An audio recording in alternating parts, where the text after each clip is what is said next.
ارے امام جعفر صادق عن امام محمد الباقر عن امام علی زین العابدین عن الحسین عن علی عن المصطفیٰ، اس سند کو کوئی پڑھ کے دم کر دے، ابن ماجہ شریف میں ہے کہ پاگل ٹھیک ہو جائے، تو جو امام اعظم کی سند کو نہ مانے اس کا دماغ ٹھیک ہو تو پاگل ہو جائے۔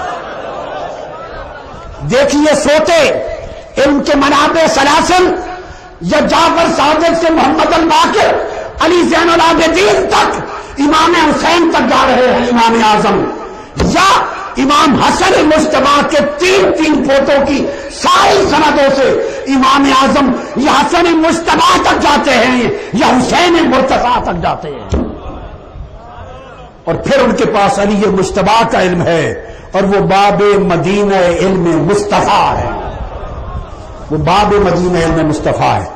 تو اہل بیت کے سارے سلاسل امام اعظم کے پاس ہیں، وہ وارث علم اہل بیت ہیں، وہ وارث فیضان اہل بیت ہیں، وہ وارث معرفت اہل بیت ہیں، وہ وارث عظمت اہل بیت ہیں، وہ وارث اسناد اہل بیت ہیں۔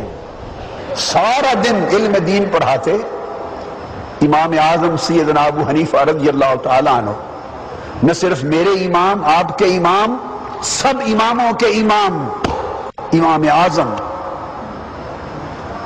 سارا دن حضور کے علم کی خیرات تقسیم کرتے، اور رات کو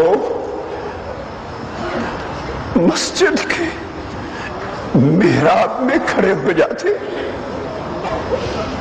مصلی پر اپنی داڑھی پکڑ لیتے،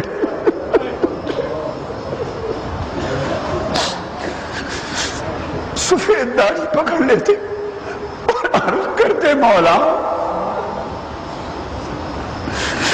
اگر ابو حنیفہ کی بخشش ہو گئی تو بڑی عجیب بات ہوگی،